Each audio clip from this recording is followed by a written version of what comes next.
My name is Catherine Wanjeri. The journalist who was shot on the 16th of July 2024. I was here at Nakuru Central Police Station to report on a case. I feel like I am not safe being in Nakuru or anywhere in the country because and it's funny how the person who called me when I landed in Nakuru, and apparently I was having a doctor's appointment that day, and they gave some information, and actually your question, they insisted on calling me back, but I did not pick it after they gave me that information and dared me not to share that number with the police, with anyone, whether the police or anyone. And since that day, Nakuru has been a place that I don't feel safe or anywhere else. And then also the vehicles, the movement of vehicles that have been following me. And it makes me feel not so safe and not comfortable. Do you think they're trying to stop you from, going after justice? Of course, because that kind of intimidation would make you scared, would make you get to a situation where you want to drop this case.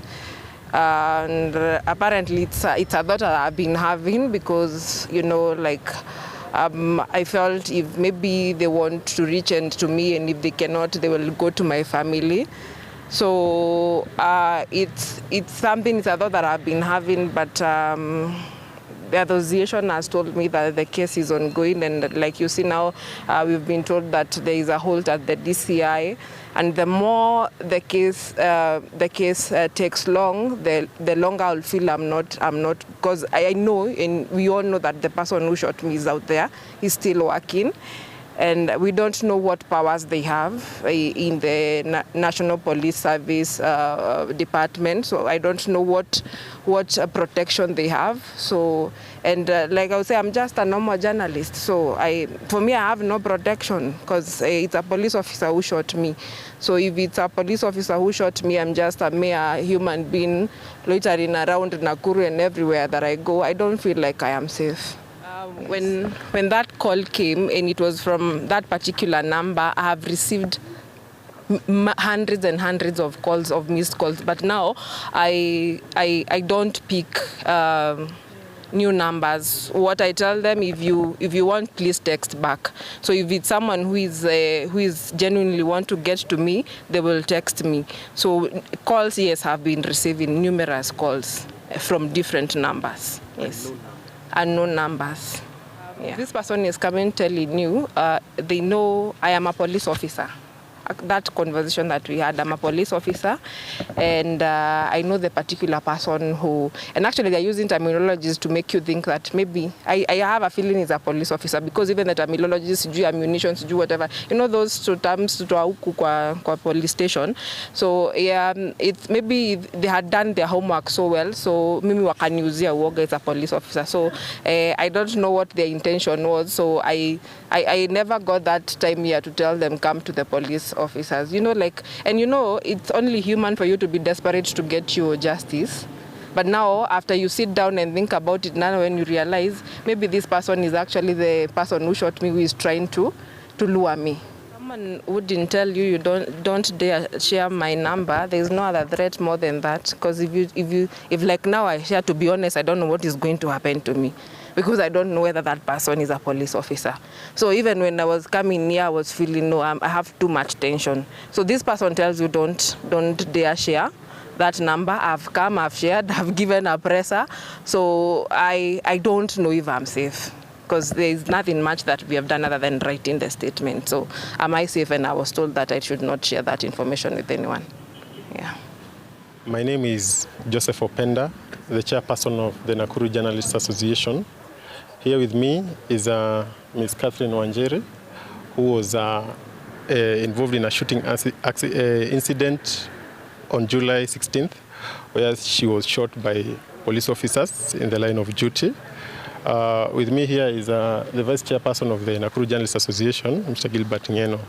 So today we are here at the Nakuru Central Police Station to report an incident that has been happening, things that have been happening since that incident happened. As you are aware, this matter has been under investigation. The police have been, the IPOA took over investigations, and since then the investigations have been going on.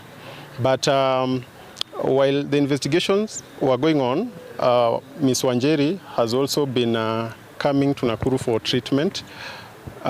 She was given some visiting dates to visit her doctors to check her progress.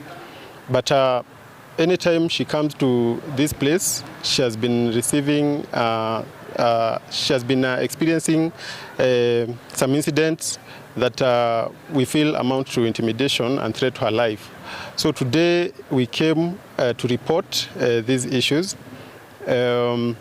One, she has been receiving calls. Wanjeri has been receiving calls from unknown persons.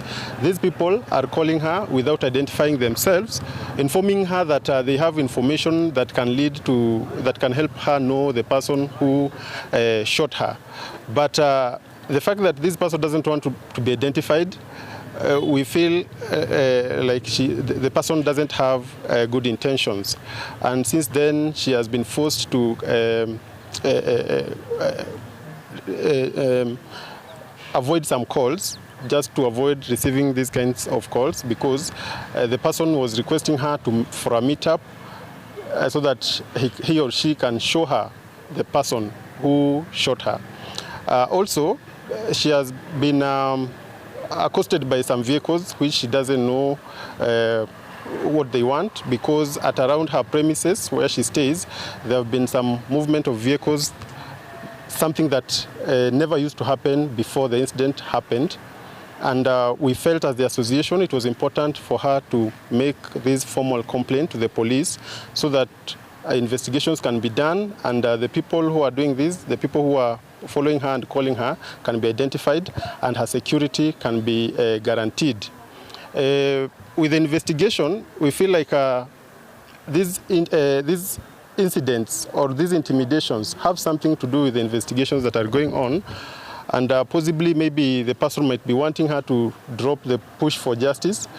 But we would want to ask the agencies involved, the IPOA, the ODPP, and the police to cooperate so that to ensure that this matter comes to a conclusion. We want to see justice take its course, because we feel the investigations have really taken time, and these things are happening because of this delay.